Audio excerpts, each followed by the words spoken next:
attempts at that. Again, battery life tends to be a challenge.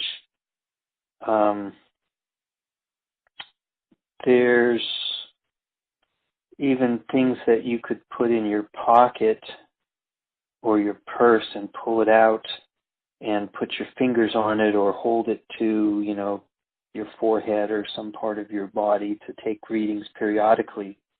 If it doesn't require continuous measurement but only periodic, there's that kind of a solution. That kind of a solution could, integrate a thermometer, an infrared thermometer. It could pick up pulse ox and heart rate, and maybe a few other things. I've seen some startup companies kind of explore that, but nothing's come to market just yet. I don't know if you are familiar with the Qualcomm's tricorder challenge that they put out. I don't know if it's been 10 years yet, but it's a takeoff from the Dr. McCoy in Star Trek. And the Qualcomm challenge was if you can develop a device that can do these things, you win $10 million. Have you heard of the tricorder challenge? No. How do you spell that? So it would be TRICORDER. Pull it up here and see. Okay, got it. Yeah, I have not, but I will look it up now. Yeah, so it's the Tricorder X Prize, so XPRIZE competition, Qualcomm Tricorder X Prize competition. So that's been around for a while. It's like the holy grail of digital medicine and so on. That's quite. They want that. There's a whole lot of things they want that to do, but there's always something like that. But that's going to be a little more expensive. But just those are possibilities for what could happen in time. I just had another thought about the app.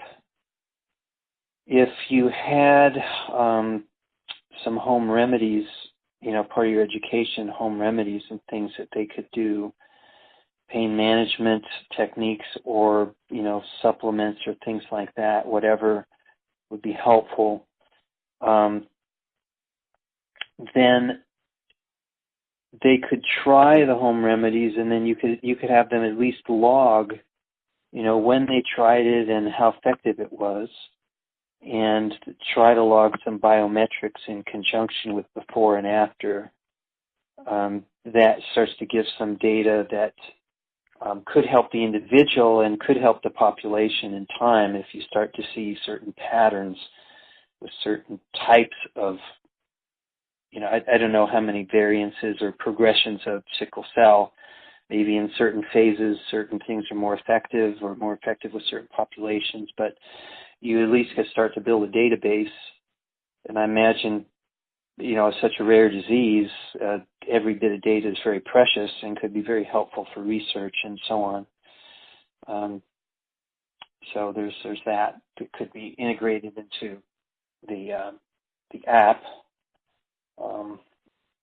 The holistic kind of aspect of you're taking data, you're educating, you're trying to facilitate communication and exchange with the physicians, and they're also trying to, I think, pain management, trying to help with education and some things along the lines of alternatives. I have some family members that have been on heavy pain meds, opioids, for a long time.